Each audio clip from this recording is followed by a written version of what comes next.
kahapon specifically ay nagkaroon po ng matinding paglindol po dyan po sa Gensan.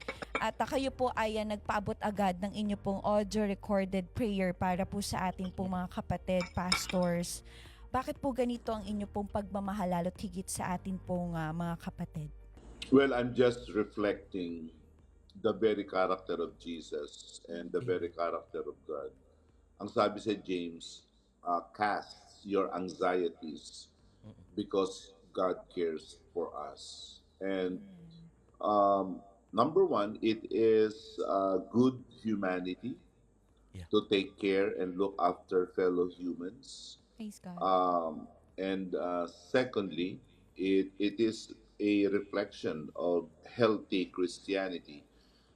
We cannot live in a bubble but just by ourselves. We must look beyond ourselves, beyond the fence, beyond the aisle, and reach out to them and be the very hands, be the very feet of our Lord Jesus Christ. So Galatians chapter 6 also tells us that we must do good to all people, particularly with the family of God. So it's just a reflection of what I truly believe in as a Christian. Ngayon po, Apostle, ano po yung nakikita niyong paalala ng Diyos sa bansang Pilipinas? Bakit po nangyayari itong mga ganitong sakuna sa atin? Alam nyo, ang lindol ay hindi lamang sa Pilipinas nangyayari, Yes po. kundi ito'y nangyayari sa buong mundo.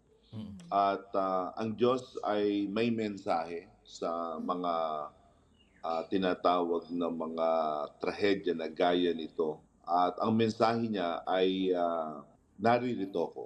Yun ang laging mensahe ng Panginoon.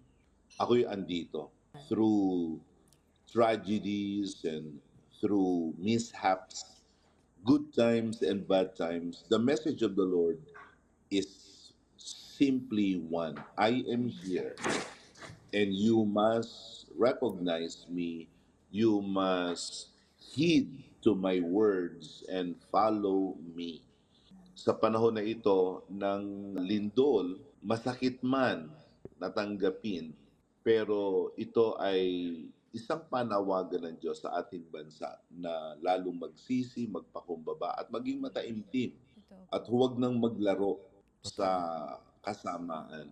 It was the British apologist by the name of C.S. Lewis na nagsabi na ang Diyos ay bumubulong sa panahon ng ating katagumpayan at siya naman ay humihiyaw sa panahon ng ating mga kadustaan.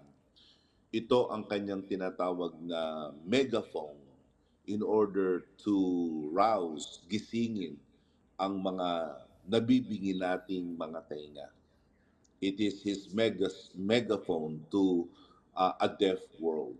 So, tinatawag tayo ng Diyos at sana ang bansang Pilipinas duminig at magpakumbaba at lalong humanap sa ating Panginoon.